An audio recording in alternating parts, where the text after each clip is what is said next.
সময় এমন জ্যাম লাগে এই শহরগুলার, কি একটা অবস্থা। হ্যালো, আসসালামু আলাইকুম, আশা করি সবাই ভালো আছেন। আজকে যাচ্ছি সেই উত্তরবঙ্গের শ্রেষ্ঠ কলেজের মধ্যে একটি কলেজ, রংপুর কারমাইকেল কলেজে। অনার্সের ফাইনাল পরীক্ষা, জীবনে প্রথম অনার্সের পরীক্ষা দিচ্ছি। তো আজকে এটা নিয়েই ভিডিও করব, আশা করি ভিডিওটি ভালো লাগবে, সবাই সাথে থাকুন। চলুন যাওয়া যাক। কোথাও যাওয়ার জন্য বের হবো আর বৃষ্টি আসবে না, এমনটা আমার সাথে আসলে কোনোদিন হয়নি। যেখানে যাওয়ার জন্য বের হই বৃষ্টি আসবেই। যাই হোক, বৃষ্টি আল্লাহর একটা নিয়ামত, আলহামদুলিল্লাহ। চলেন যাওয়া যাক।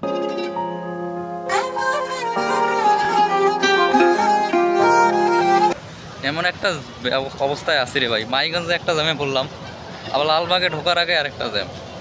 পরীক্ষার সময় এমন জ্যাম লাগে এই শহরগুলার, কি একটা অবস্থা। এখনও হলে পৌঁছাইতেই পারলাম না, তাতেই সময় শেষ। চলেন যাওয়া যাক।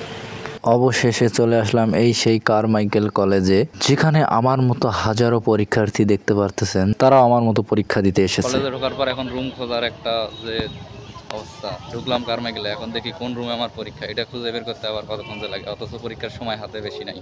চলেন দেখা যাক। অবশ্যই সেই পরীক্ষার রুম আমি খুঁজে বের করলাম। আমার রুমটা এমন এক জায়গায় পড়েছে যে বিল্ডিংটায় ফেলাইছে, সেই বিল্ডিং এর সর্বশেষ রুমটাই হচ্ছে আমি পড়েছি। এই সেই একাডেমিক ভবন, যেখানে 4 ঘন্টার যুদ্ধ চললো। 4 ঘন্টার যুদ্ধ শেষে অবশ্যই বের হইলাম। হাত পায়ের অবস্থা খুব খারাপ, বিশেষ করে হাতের অবস্থা তো একদম গোলা।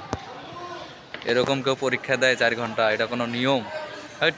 ও, আপনাদেরকে আরেকটা বিষয় বলা হয়নি, এই স্কেল কলম কিন্তু আজকে আমার পরীক্ষাতে গিফট করেছে আমার বন্ধু আশিকুর ও রানা, তাদেরকে অনেক ধন্যবাদ। এই হচ্ছে আজকে আমার অনার্স জীবনের প্রথম পরীক্ষার অভিজ্ঞতা আসলে মোটেও আমার ভালো হয়নি, কারণ অনার্সে আসলে 4 ঘন্টার সময় করা হয়েছে ঠিকই, কিন্তু 4 ঘন্টা আসলে পরীক্ষা শেষ করা সম্ভব নয়। যে প্রশ্নগুলো আসলে দেওয়া হয়, এই প্রশ্নের আসলে উত্তর দিতে গেলে 4 ঘন্টায় আমার মনে হয় না শেষ হবে। তাই আমার মনে হয় যে প্রশ্ন কমাই দিয়ে সময় কমাই দিলে ভালো হয়, আবার প্রশ্ন ঠিক রেখে সময় একটু বাড়াই দিলে মানে আরো ভালো হয়। তারপরে আমার চেয়ে অনেক ব্রিলিয়ান্ট আছে, যাদের হাতের লেখা অনেক ফাস্ট। বিশেষ করে আজকে আমার সাথে একটা মেয়ে বসছিল, যার হাতের লেখা দেখে আমি পুরাই অবাক। ভাই, মেয়ে মানুষ কেমন এত জোরে লিখতে পারে? যাই হোক, মেয়ে মানুষ বাসায় বসে থেকে লেখাপড়া করা বেশি। তো আজকে ভিডিও কেমন লাগলো অবশ্যই জানাবেন। সবাই ভালো থাকবেন, সুস্থ থাকবেন, ধন্যবাদ।